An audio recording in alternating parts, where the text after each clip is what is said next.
USA is a very good and very helpful resource.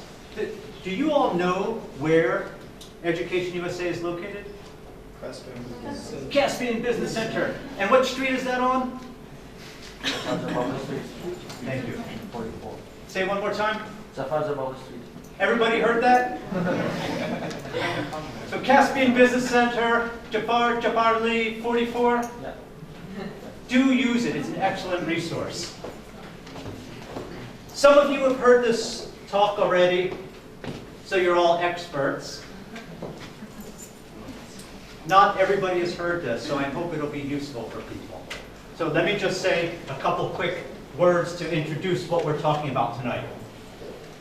First thing is this.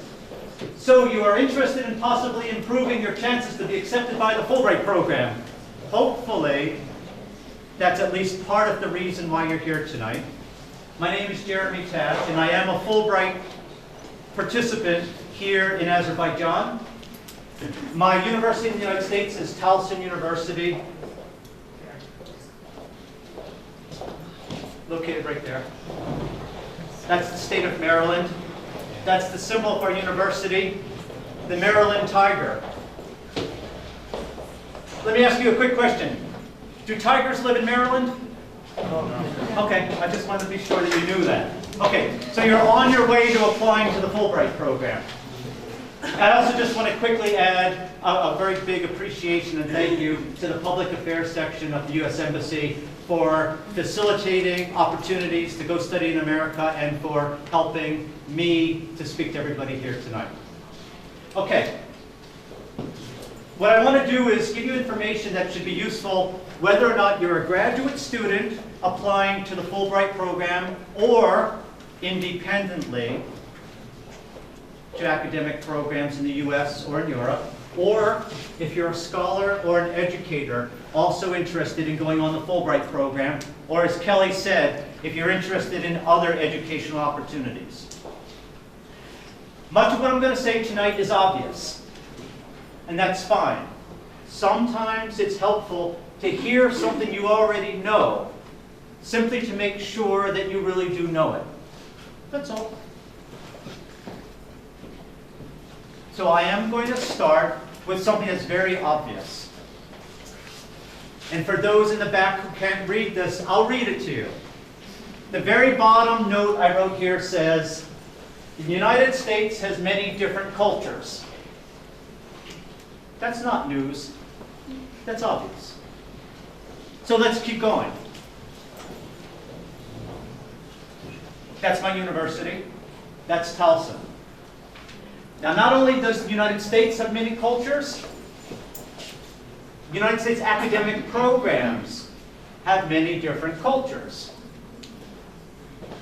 Okay. So now let me just add an important observation. Academic programs have their own cultures. The United States has its own cultures. Azerbaijan has its own cultures. Academic programs have their own cultures. Okay, let's keep going. Now, how many people in this room do not understand me? Okay. One. Okay. And I'll try to make it clear to you.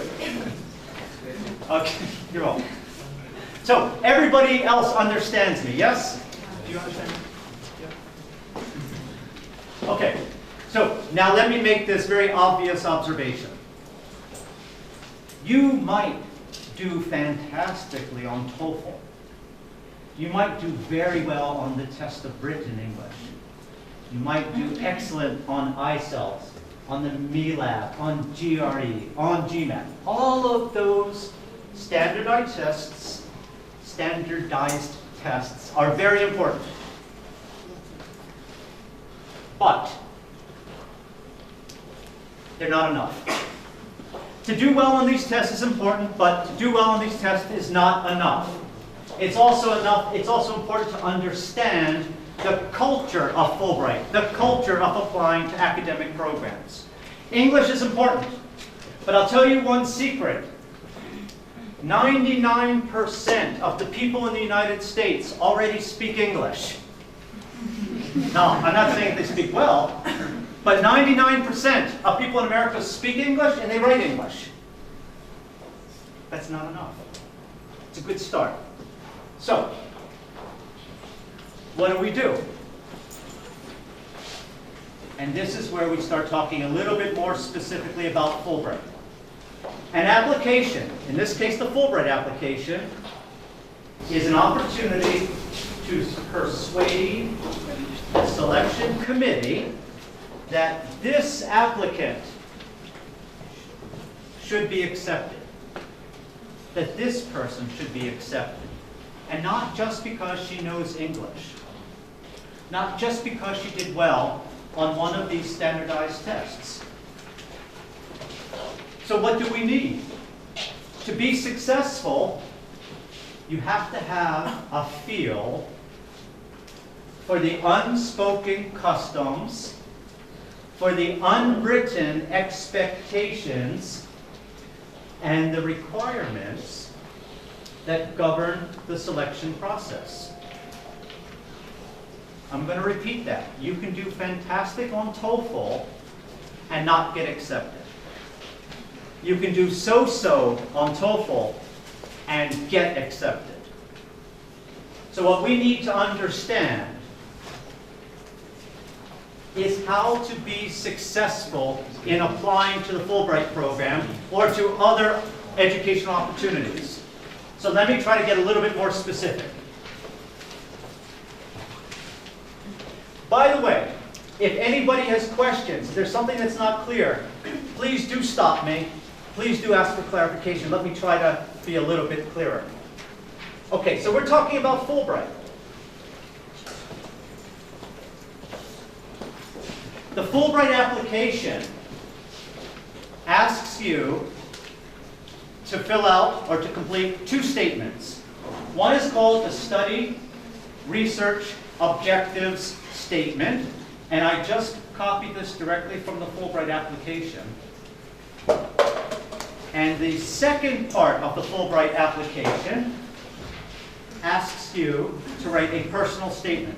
So the Fulbright application asks you multiple questions, but there are two specific and particular requirements. You're required to write two statements. One is a research objective statement, and the second is a personal statement. We're going to talk specifically tonight about the personal statement. Sir? So what's the difference? That's a very good question. What is the difference? So let me give you a very short answer, and then I'll give you a slightly longer. The very short answer is this. If you had looked at the application already, you would know the difference. That was the short answer. Now the longer answer is, the research objectives statement is where you explain your academic and your professional experiences and goals. That's where you actually say what it is you want to study, what it is you want to research, and why. Okay? But, now I want to read this and make sure this is clear. Although both statements are difficult, I mean, this is a competition. Although both statements are difficult, often for individuals to write a personal statement can be even more difficult. Sometimes talking convincingly about ourselves is more difficult than talking about what do we study, what do we research, what are our professional backgrounds. So here's the personal statement. This, and remember, I copied this directly from the Fulbright program, from the application. This personal statement should be a narrative statement describing how you have achieved your current goals. It should not be a mere listing of facts. It should include information about your education, practical experience, special interests, and career plans. Describe any significant factors that have influenced your educational and professional development. Comment on the number of years of practical experience already completed in the field in which your academic work was done in the United States. Do not mention specific university, blah, blah, blah, blah. Okay, now that's really hard to make sense of. And once you read it, go, oh my God, forget it, I'm not applying. So what we need to do is try to make sense of this and try to give you some confidence so you feel like, well, actually, I can write this. Actually, I know how to get started, and I can do a pretty good job. So let's continue.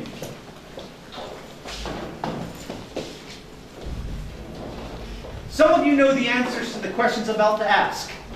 That's okay. I'm going to ask you several very tricky questions to try to get us all to start thinking a little differently. So, imagine this is a test.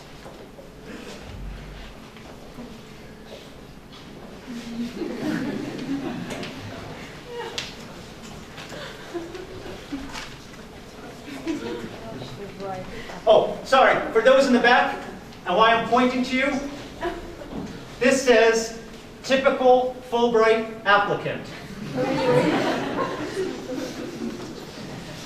Now, let's ask some tricky questions. First, who does not want to see the United States with your own eyes? Okay, 1, 2, 3, 4. Okay, so might as well not apply to the Fulbright program. Okay, that was easy. Let's go to the next question. Do you want new ways to learn not available here? No. Yes. What do I answer? Okay. All right. Most people here, I think, would say yes. Let's keep going. Do you want a U.S. educational experience? Now let me ask it differently. How many of you do not want a U.S. educational experience? How many people in the American Center at an evening talking about the Fulbright program do not want a U.S. educational experience? Right. Okay, let's keep going. Do you want a more successful career and help your country to develop?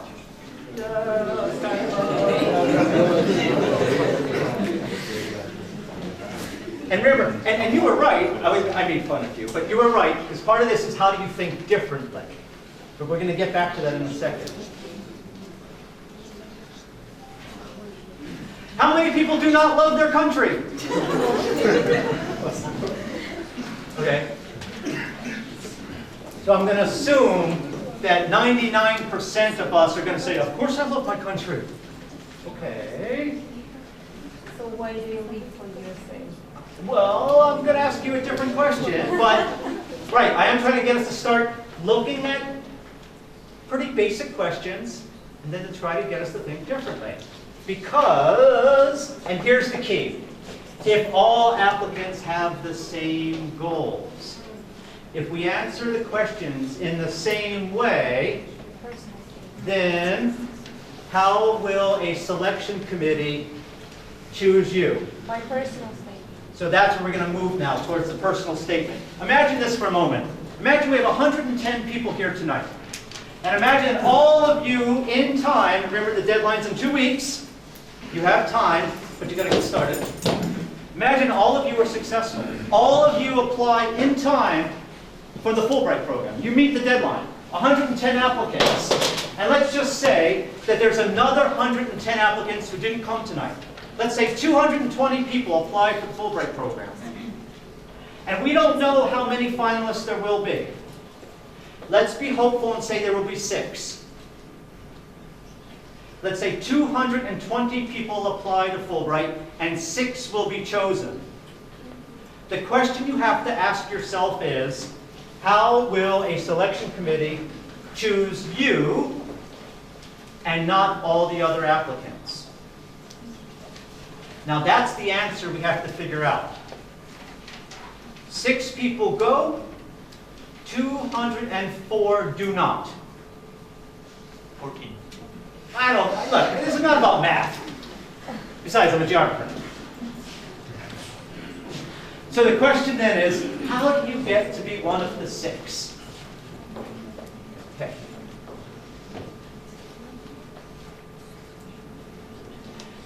So what's next? Personal statement. So what about the personal statement? Personal statement. So now what I want to do is get us to start thinking about creatively, how do we go about writing a personal statement? So let's keep going. And this is the question, these are the questions that everybody asks themselves. How do I start? Where do I start? What should I say? Does grammar and spelling count? How long should the statement be? How important really is this essay? Like, do I really have to spend any time doing this? What if I don't have anything to say? I don't know what to say. I want to apply to the Fulbright program, and I love my country, and I want to study in America, and I want to see America with my own eyes, and I can't study something here, so I want to study there, and your university is really famous, and I want to come back and help my country develop, and I want a good career. I wrote it. Okay. So let's keep going and figure out how to think more creatively about a personal statement.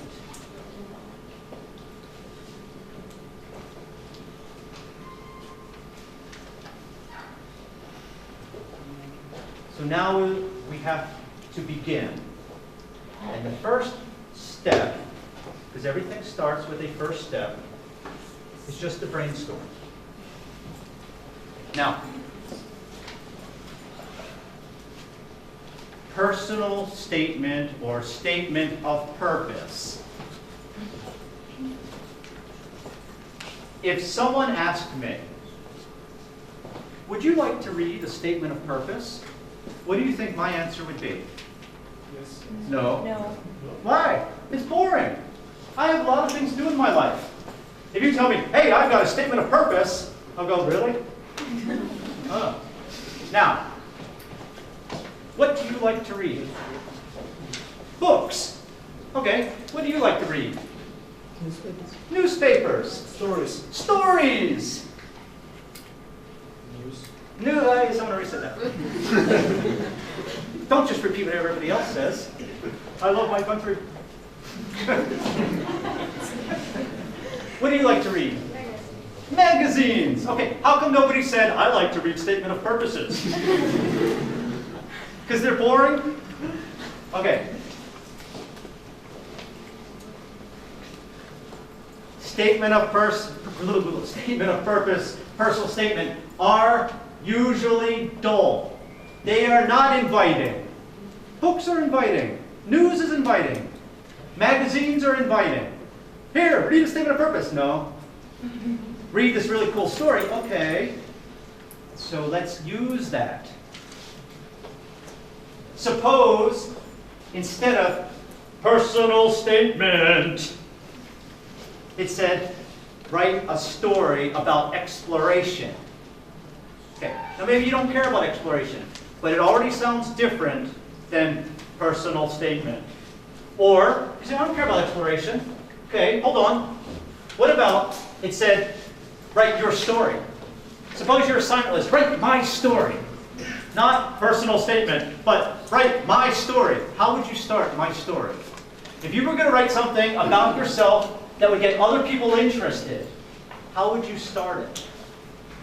What would you say?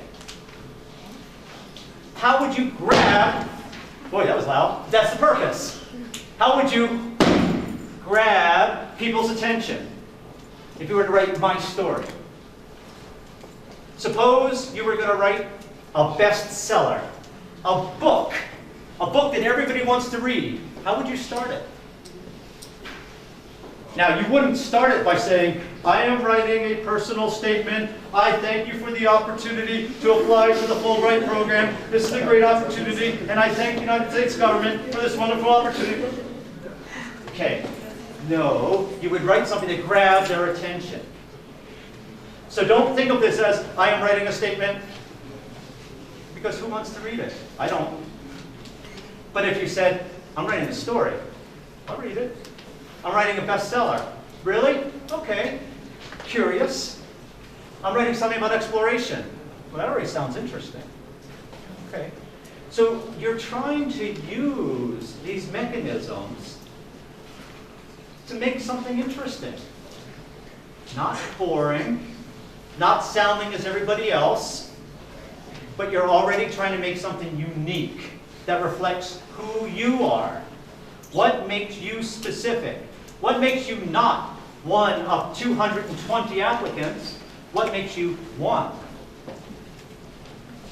Now, a selection committee wants to learn more about you as a person. And remember, can I borrow this? This is what you're giving. This is what you're giving to a selection committee. Not you. You're giving some pieces of paper. They don't care about a piece of paper, to be honest. They really don't. But they do care about a person. So your job is how to transform this piece of paper into a person. Why should the selection committee care about you as opposed to this piece of paper? You need to show, to describe, to convey your personality as best as you can. Remember, a selection committee is looking for traits that will make you an outstanding and engaging participant. They want someone who's interested. They need people who are qualified. But they also want people who have personality, who are dynamic, who are not only interested in getting from the program, they're interested in giving to the program. You need to show that. Let's keep going. So, what we're doing still here is brainstorming. For example, describe a favorite activity. Perhaps, in your statement, you'll start by telling a story about yourself. Maybe you want to write about your dog. However you begin your essay, make sure that you really use this anecdote, this example, this story in a way that captures the reader's attention and shows that you are unique. You're not just one out of 220 applicants, you're one. You're a person. You're more than that piece of paper. Okay, let's keep going.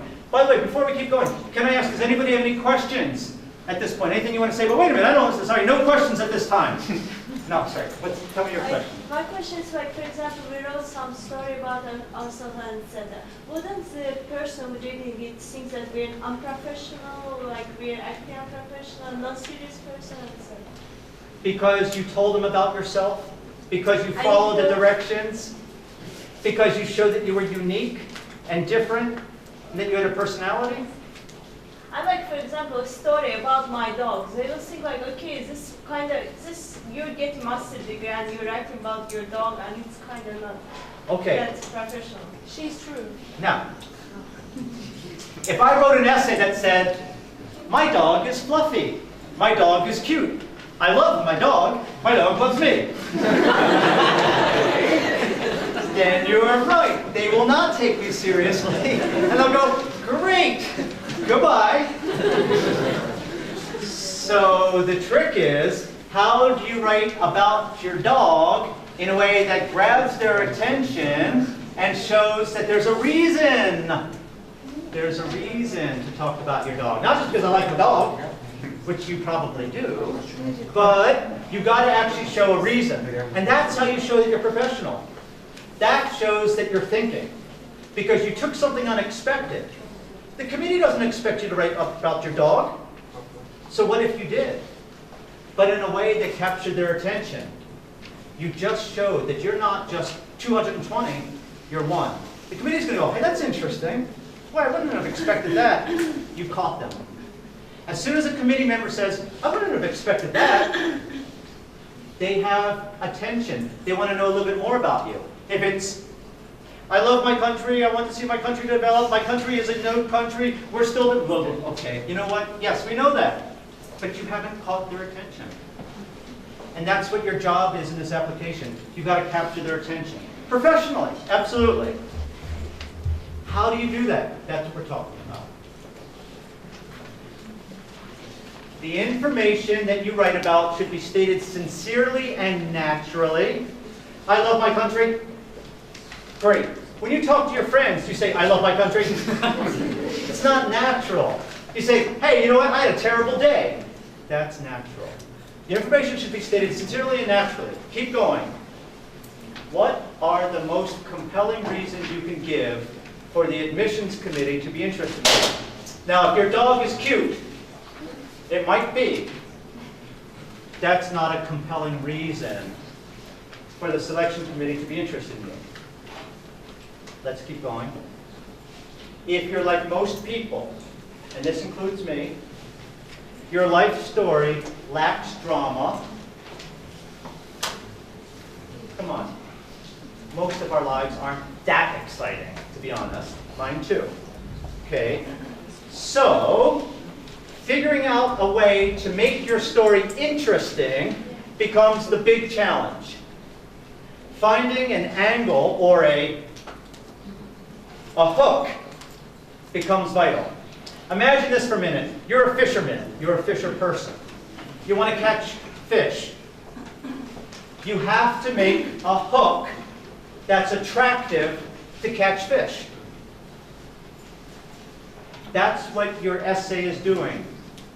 Your essay needs to have a hook to catch the selection committee. You're a fisher person. Catch the fish. Keep going. Your essay. It was a dark and stormy night. Dot, dot, dot. Now, I said that academic programs, including the Fulbright program, have their own cultures. Let me give you a couple words about the selection committee. So let's think about this for a moment. Let's think about the application, not from your perspective. Let's think about the application process from the perspective of the selection committee. Okay, now think about it for a moment. The selection committee, let's say we're lucky and there's 5 people on the selection committee. Maybe there's 4. They're reading 220 applications, each one of them. Each member of the selection committee is reading 220 applications. Okay. Think about that. Now let's keep going. The selection committee is overworked. Imagine reading 220 applications. That's hard work. But we're not stopping there. The guys who are reading these applications actually have jobs. They actually have jobs that they have to do, and they're told, oh, and here's 220 applications. Can you read this, please? Oh, and we need this in 3 days. On top of their normal jobs. And by the way, the selection committee actually consists of humans who have families, who wake up late one morning and go, oh crap, I've got to read 220 applications, and I'm late for work, and my boss is angry at me, and I haven't had my coffee this morning.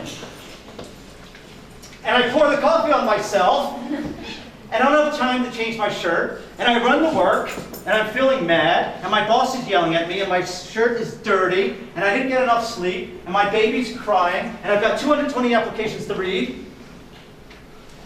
Why not to ask the boss to read the applications? Because it's my boss, and he asked me, and that's my job. Jeremy, does it mean that my proposed letter will be good? How to say? Will be good?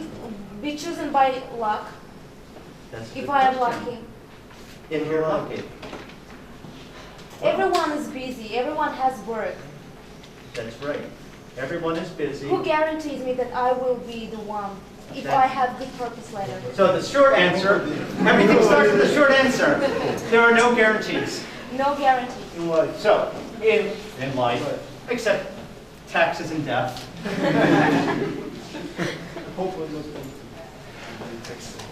So, let's keep going though. Your questions are relevant.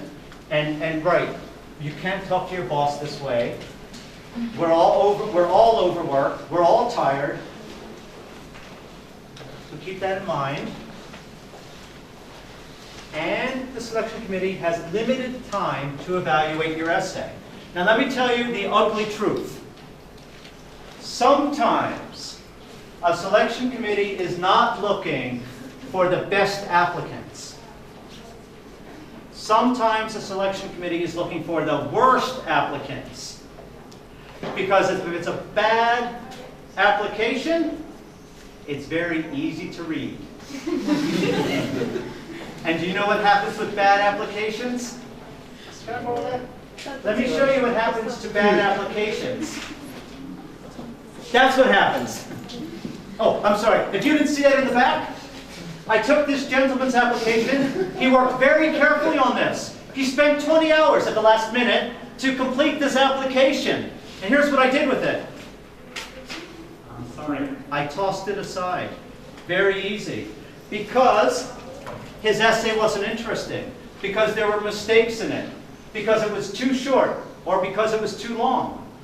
What's the definition of bad application? For example, if someone writes in simple English, is it better to write in simple English or complicated English? Now we're going to get to that, but let me say this. If it's written in simple English, great. If it's clear, great. If it's direct, great. If it's complicated, not great. If long sentences, not great. If it's not natural, not great. So we're back to that first question. How will the selection committee choose you? How will they choose you? And we're back basically to some basic statements. Your essay. We're back to the importance of your essay. And in answer to that gentleman's question, well, what's a great essay? How do I grab their attention? Grab the committee's attention immediately. In the first sentence, or maximum the first paragraph. Grab their attention. Don't wait. Don't give a long introduction. Let me first introduce myself to you. No, too late. Done. Move on. Next application. Immediately, first sentence, first paragraph, grab their attention. Examples. This gentleman said, well, what if I use simple sentences? Yes. Use simple sentences. Make a strong statement. Something that's clear and direct. I love my country. That's a clear and direct statement. Now, imagine this. Imagine how interesting and unexpected if he made a clear statement.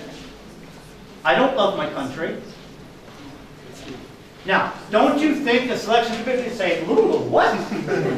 Did I read that correctly? So the idea is, how do you say something that's surprising? How do you say something that's going to get their attention? Not go, oh, you love your country? That's great. Why don't you stay here? No, I don't love my country. But I would love my country after contributing to blah, blah, blah, blah, blah. So you might say something unexpected and then twist back. Something that says, wait, where are you leading me? And then lead the the reader back to something that you really want to say. Simple sentences work. Strong statements work. Surprising questions can, if you do it right, surprising questions can work. Keep going. We're going to try to start, what I've been doing is try to start broad, and I'm going to start getting more and more and more specific. Yes, please. Jeremy, so I can understand that first paragraph is kind of like catching and grabbing your attention, but what if there is a mistake? What if there's a... Grammar mistakes. What's going to happen? Now, we are going to get into grammar in a moment. I'm going to mention that. In general, remember, the overworked committee is looking for reasons to remove you. It's easier to spend time on 20 applications compared to 220 applications. Sometimes, and I'm just trying to be honest, and that's also why I said sometimes. Sometimes the selection committee will look closely at grammar. And if in the first paragraph there are several grammar mistakes or poorly written sentences, a selection committee member may simply say, if you didn't have enough time to pay attention to something as simple as grammar, then why should I spend time reading 20 pages of your application? If the American government is going to invest thousands and thousands of dollars and time, but you don't have enough time to check the grammar, they will say, well, there's actually a big imbalance here. Yeah. And I bet there are others who did pay attention to grammar, who did take the time. Let me give my time to them. Okay, that sounds good. Yeah, I'm just trying to show the other side of the process. Now, look at this statement. Here's a statement how one person began their essay. I am applying to the Fulbright program for American Studies at the University of Oklahoma because I believe my understanding will strongly develop in your program as the University of Oklahoma is internationally famous and offers the training I cannot receive where I currently work, study, whatever. It's a long sentence. It's a long sentence. Do not mention the university. And what? Do not mention the university. Okay, and one clear point is don't mention university. What did someone else say? No. It's also dull. All right. So, why won't this applicant get accepted? It's long. It's boring. And let me show you something. Look what happened. That's the selection committee. That guy you just gave this guy an opportunity to take a nap. He went, well, that's... So, let's be specific. That statement is obvious. If your university is famous, they know it's famous. Everybody knows that Harvard is famous. Yes. Everybody knows it's famous because it's famous. So you don't have to tell them that it's famous because they know that. This statement says nothing and it's boring. And think about this. Your personal statement is approximately 300 to 500 words. At the top of this screen is 15% of a 500-word essay. We have just wasted 15% of the opportunity to show a selection community why you're interesting and why you're unique. We've wasted from the very beginning 15% of our opportunity. Why? Why should we even waste that? We have an opportunity. We should use it, not waste it. So, what do you want to avoid? What do you want to avoid when you write a personal statement? First, do not use little white lies. I have always wanted to go on the Fulbright program. Really? And that's why everybody in this room already began their application, right? So, avoid things that we know are not true. First. Second, flattery. Fulbright is the most prestigious program. Fulbright, the most famous program. Fulbright, no. No, don't say what's already known and don't use flattery. That doesn't show why you're unique. That doesn't say anything about yourself. Keep going. Overgeneralization. Statements that are too general are also boring and they don't say anything. Be specific. If you have a choice, be general or be specific. Be specific.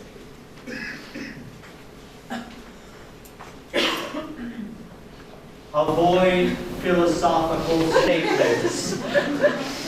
Life in the universe is ever changing. Great. So Plato, when you go on the Fulbright program, you can be a philosopher. But until Plato, you're on the program, avoid philosophy in your statements. Keep going. One-dimensional. You want to show that you're unique and you're more than one piece of paper. My greatest desire. What, you have like one great desire? No. You're a full person with lots of experience. Avoid statements that limit you. My only goal in life is to go on the Fulbright program. Really? Good luck. My only goal in life is to help my country. Okay. Avoid showing yourself as only boring, one-dimensional person. You're a fully living person and you need to show that in the essay. Quotes. Do not quote Mark Twain. Do not quote Nizami. Do not quote Theodore Roosevelt. Actions speak louder than words. No.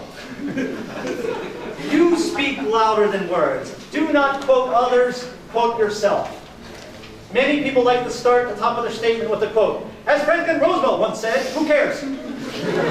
He's not applying to the Fulbright program, don't quote. And avoid the obvious. I believe my university education and professional experience has prepared me for the Fulbright program. Yes, of course you believe that. That's why you're applying to the Fulbright program. You don't need to say that. I believe I will succeed on the program. Of course you believe it. But the point is, the selection committee has to believe it. And telling them that doesn't make them believe it. I think I'm ready for the program. Well, if you were on the selection committee, but you're not. So avoid the obvious. Avoid the obvious.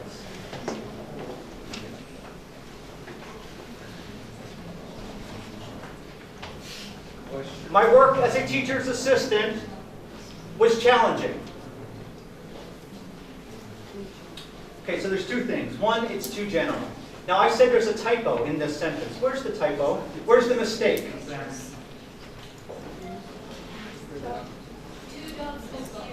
Thank you. There's 2 dots at the end.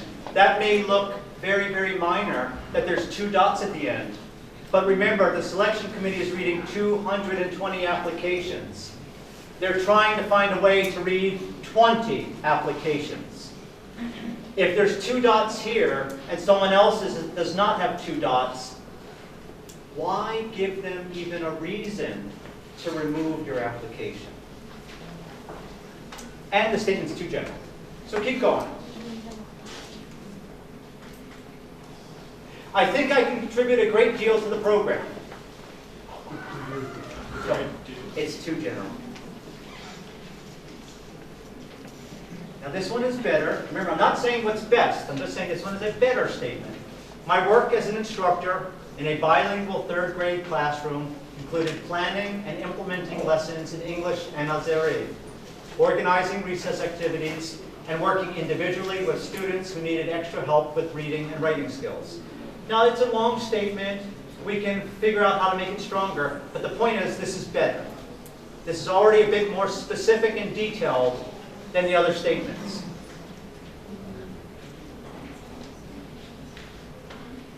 This statement is also a little improved.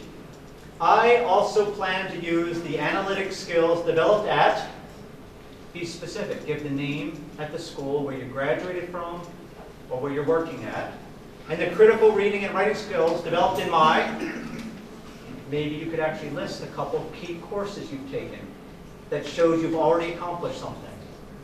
To contribute to the university's literature magazine. Maybe, I'm not saying you list individual universities, but suppose you show a little bit more homework, that you actually know about certain literature magazines at certain universities in the United States. You're showing that I'm not just saying, I want to go to America, I want a U.S. education, but you've done actually a little bit more homework.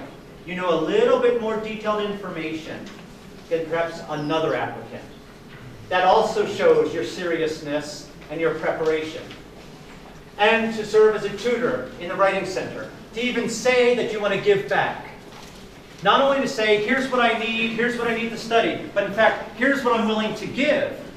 Here's what I have to offer. That already starts to separate you from other applicants. So it's not only, what can I get from the program? What can I give back to the program?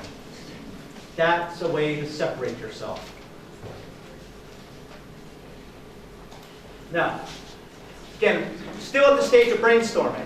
Consider an event, some experience, a moment that motivated you, that inspired you, or convinced you to continue your education. Think about what that might be. Because that might serve as the hook to grab the committee's attention. Consider this statement.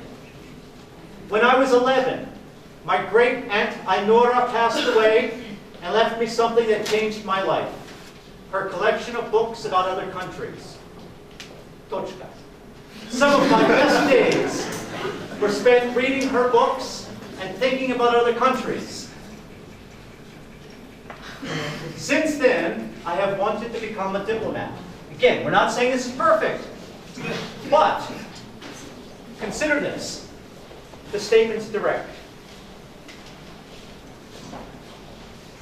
It's simple. It's short.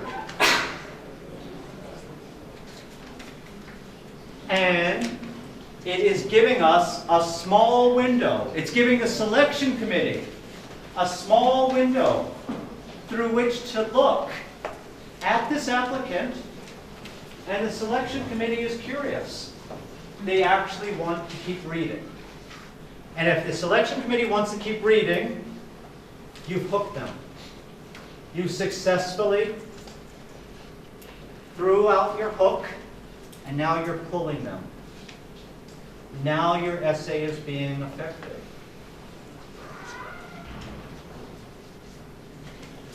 A selection committee does not know who you are. They don't know anything about your personality, and they don't know what makes you unique. Your essay has to do that. Your essay, in this case, your personal statement, is your chance to help the committee get to know who you are. Your statement has to portray you as a person, more than just a piece of paper. Remember, you're trying to show that you're a person and not just another application among hundreds of other applications. Now, we're going to now finish up. So 1, 2, 3, 4, 5, 6. Let's think about organizing your personal statement. First, something we've already talked about. You need a hook. What's going to grab their attention? Not put them to sleep, but want them to keep reading. First, you need to come up with some unique, interesting hook. 1. 2. You need to connect that hook. Maybe it's your dog. But somehow you've got to connect that interesting hook to your background, to your field, to your job, to a practicum you've had, to volunteer experience. What we're doing is we're trying to move from the beginning of the essay and start creating a full narrative that describes who you are. Just like the previous example about an 11-year-old reading the books that her great-grandmother or great-aunt gave to her and that showed her she wanted to become a diplomat. You've got to connect that hook to your background, to your aspirations. That's 2. Let's keep going. 3. Briefly describe your significant achievements. We're just logically building the statement from hook to background to moving into achievements. What have you done already? What have you achieved? And remember, everyone has achieved something. We've all achieved different things. Your job is simply to explain what you, as an individual, have achieved. It doesn't matter, is it better or worse than somebody else? Because we're only concerned about you. Briefly describe significant achievements. Keep going. Perhaps you could relate these experiences, these achievements, to other activities that you've done. Particularly if other activities help show your personality. If somebody has volunteered as a teacher, that says a lot. That says a lot about who you are. If someone has volunteered helping at an orphanage, just for example, that says a lot about your personality and about who you are and what makes you different from somebody else. Volunteer experiences count. Whether you have a lot of professional experience, whether you have very little professional experience, volunteer experiences count. It says a lot about who you are and why you're unique. Keep going. Number 5, publications. Scholars and academics have publications. Scholars and academics have gone to conferences. Say that. Students have also participated in conferences. Say that. That shows you're academically prepared. It shows you know how to operate in an academic community. Say that. Fulbright's academic. Show them you're academic. You don't have to be Einstein. You just say, I've had some experience. Say it. Maybe you've had other professional accomplishments. You've gone to conferences. You've given public readings. You've participated in a public discussion group. Maybe you've written some articles.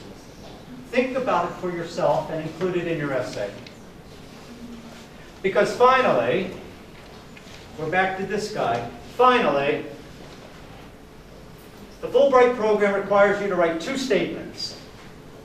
Remember, these 2 statements are going to be read eventually by administrators, by embassy representatives, perhaps by professors, and, of course, by the selection committee. And the essay, the personal statement, is one of the most important documents in the application. Other parts of your application, your test scores, transcripts, letters of recommendation, they all count. They're all required. But remember, they say less about you as a person. They say less about your accomplishments, and they say less about your goals compared to your statement. Your statement says more about who you are a person. A recommendation says who you are. A recommendation says about you. That's great. But the essay is in your words, and it's your chance to show a committee who you are. You have a chance to show a committee who you want to be. That's what your essay is doing. Who are you and who do you want to be? Okay, briefly, we're going to our guidelines.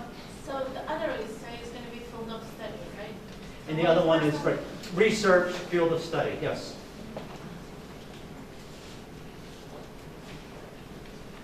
Because finally, now this is how we're about to end. Your job is to show a selection committee that you are the one who should be chosen out of 220 people. And you have to answer this question: how will a selection committee choose you if there's 220 applicants? How will they choose you? Thank you. That's it.